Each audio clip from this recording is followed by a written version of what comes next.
안녕하십니까. 심장병 예방과 심장병으로 인한 고통에서 벗어나기 위해서 우리가 할 수 있는 건강 증진법을 가지고 지금 3회차, 3주차 강의를 시작하도록 하겠습니다. 자, 심장병을 예방할 수 있는 그리고 관리와 건강을 증진할 수 있는 다양한 방법들을 2주 연속 소개해 드렸습니다. 오늘은 이제 세 번째 마지막 시간으로 우리가 앞 시간에 소개하지 못했던 몇 가지 내용들을 소개하는 시간을 갖도록 하겠습니다. 자, 오늘 첫 번째 소개해 드릴 내용은 얼굴을 보면 건강이 보인다 라는 내용의 책이 있습니다. 소개해 드린 이 혀의 그림을 잘 보시고요. 오장육부의 위치가 어디에 배속되어 있는가를 확인해 보시면 될 것 같습니다. 오늘은 우리가 공부하기로 한 장부가 심장이기 때문에 심장이 혀의 어느 위치에 있는가를 확인하시면 될 것 같습니다. 책의 저자는 심장은 코의 모공과 혀의 상태로 진단할 수 있다 라고 소개하고 있습니다. 혈액의 점성 증가와 함께 수족이나 전신에 냉증이 발생할 수 있는데요. 심장이 나빠지면 기침이 심해질 수 있다 라고 주장하고 있습니다. 이때 좋은 음식이 연근입니다. 심장이 약해지면 발이 붓고 특히 이 발이 붓는 증상이 발 뒤꿈치와 발등에서 발생하면 심각한 거다라고 주장했습니다. 코끝은 심장을 나타냅니다. 그림처럼 코끝이 부어오르는 이유는 단 음식, 과일, 기름기 있는 음식을 즐겨 먹었기 때문이다 라고 했고요. 심장 등 순환기 계통과 콩팥, 방광과 같은 배설기 계통에 나쁘거나 나빠지고 있다는 뜻이므로 주의하라고 말하고 있습니다. 그 다음에 코끝이 딱딱해지면 고기나 계란, 치즈 등의 유제품, 참치, 가다랑어, 방어와 같은 기름기가 많은 생선을 과다 섭취한 것이다 라고 해서 코끝이 딱딱해진 부분, 그 다음에 부어오르는 그런 형태의 코에 대해서 경고하고 있다 라고 보시면 되고요. 특히 코끝이 부어있는데 딱딱하게 잔 사람은 이제 우리가 오늘 주장하고 있는 심장 발작의 위험이 내포되어 있다 라고 말하고 있습니다. 두 번째 코의 형태인데요. 코의 색깔이 변하면 병이 엄습한다 라고 되어 있는데 코 중앙에서 코끝에 걸쳐 자색이 나타날 때입니다. 자색으로 변하면 심부전의 위험을 예측할 수 있다 해서 오늘 첫 번째 시간으로 제가 얼굴을 보면 그 사람의 건강 상태를 알 수 있다라는 책의 내용을 꼽은 이유는 우리가 코의 형태와 색깔 그리고 혀의 상태와 모양을 보고 건강을 증진할 수 있다는 내용이기 때문에 오늘 본문을 잘 살펴보시고 병을 진단하는 데 활용하시기를 바라겠습니다.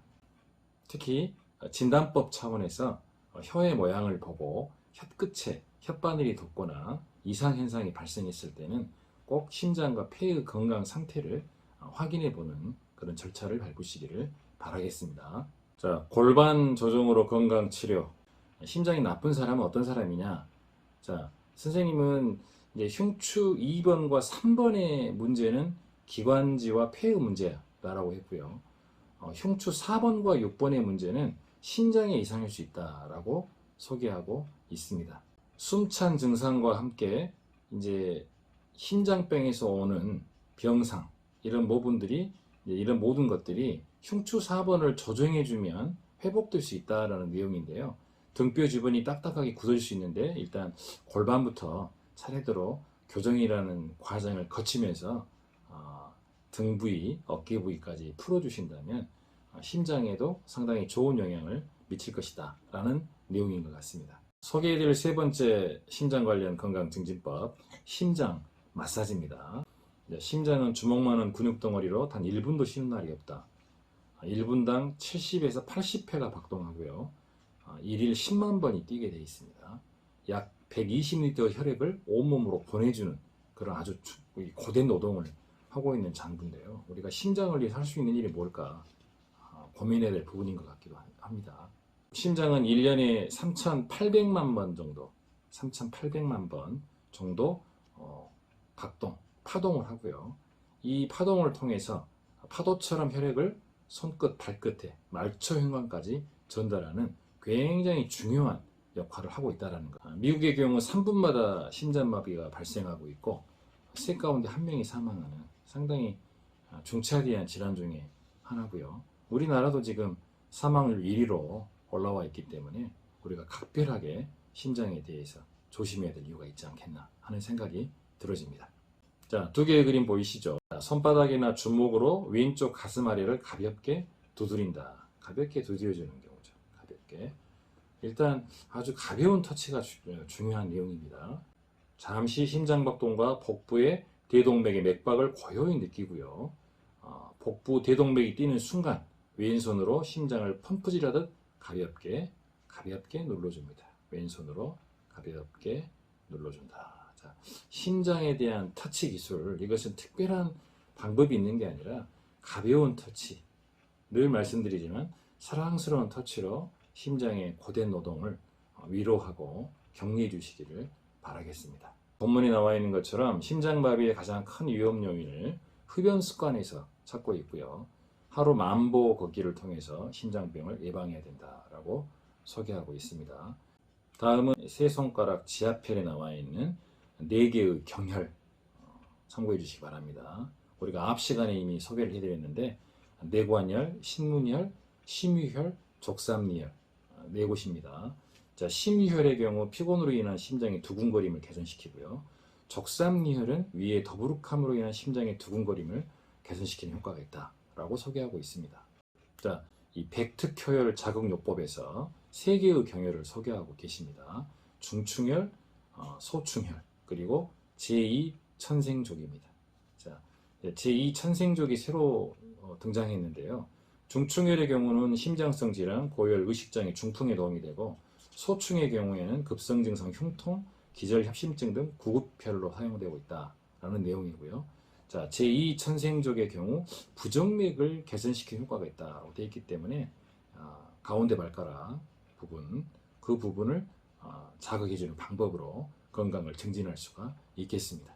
사람을 살리는 대나무봉, 우리 전중찬 선생님이 쓰신 책 내용을 읽어보면 굉장한 어떤 그 정성과 마음씀을 느낄 수가 있습니다. 대나무봉 이렇게 생겼고요. 이 대나무봉을 우리 몸을 이제 자극해주는 방법인데 혈액순환이 잘 되고 맥박이 정상화된다라는 그런 난이 있기 때문에 제가 이 방법을 소개해 드리는 겁니다. 그래서 대나무봉을 두드릴 때는 손에 힘을 주어서 때리시면 안 됩니다. 가볍게 두드리셔야 됩니다. 그래서 이런 부분을 때릴 때도 자 가볍게, 자, 경동맥을 가격할 때도 마찬가지입니다. 아주 가볍게 이렇게 자극해 주면 됩니다. 우리 선생님은 이제 심장병 파트에서 심장병 초기 증상은 위가 갑갑하거나 쓰리거나, 그 다음에 구역질, 식은땀, 가슴의 압박감, 호흡곤란 등의 증상이 나타난다라고 소개하고 계셨고요. 대나무봉을 이용해서 신진대사를 촉발하는 것이 바람직하다. 심장이 건강하더라도 위의 증상을 예방하기 위한 노력이 필요하다. 네 군데를 소개해 주셨는데요. 안점, 뒷머리 오목한 곳인데 오목한 곳을 두드릴 때는 긴장을 풀어 주셔야 됩니다. 너무 아프게 때리려 하지 마시고요. 그 다음에 3번부터 5번 흉추점인데 거기에 있는 경혈들이 이제 폐수혈, 그 다음에 심포수혈, 그 다음에 심장혈 이런 게 있습니다.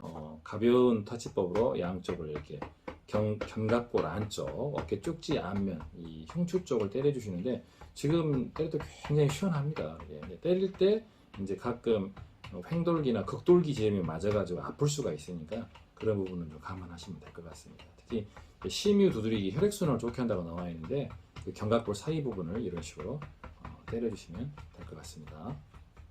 다음은 만병을 고치는 냉기 제거 건강법입니다. 만병의 근원을 냉기에 지금 초점을 맞추고 있고요. 우리 몸에서 냉기를 제거할 수 있는 좋은 방법이 뭐가 있을까라는 내용이 책의 중심이라고 볼 수 있겠습니다.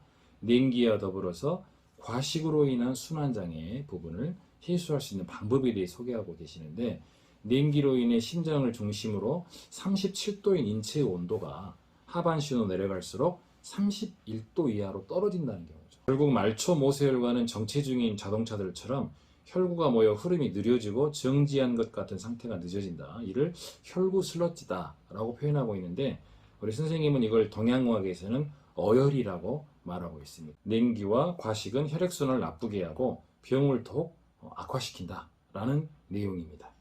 심근경색과 레이노드 병이 소개되어 있고요. 두 병은 순환장애다. 그 다음에 뇌경색 같은 것이 심장의 관상동맥에 일어나면 그게 바로 심근경색이다 라는 경우고요.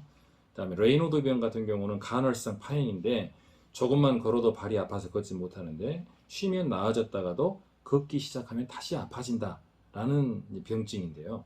이 팔혈관의 경색 때문에 발생한다. 그래서 레이노드 병은 심근경색과 뇌경색으로 사망에 이르게 할 수도 있다라는 부분이 있기 때문에 우리가 이 부분을 좀 집중해서 공부를 해볼 필요가 있을 것 같습니다. 소개하고 있는 건강증진법. 반신욕의 경우 하는 방법 나와 있죠. 언제나 가슴 밑만 탕에 담그고 팔은 담그지 말아라. 그 다음에 목욕 후 한기를 느끼지 않게 될 정도로 건강해지는데 온도는 37에 38도, 그 다음에 이런 온도 안에서 약 2, 30분간을 즐길 필요가 있습니다. 가끔씩 이제 팔을 넣어서 담그는 것도 괜찮은데 처음부터 끝까지는 담그지 말고 팔은 바깥으로 나와 있는 게 좋다라는 내용입니다. 그리고 이제 족탕이라고 소개되어 있는데요.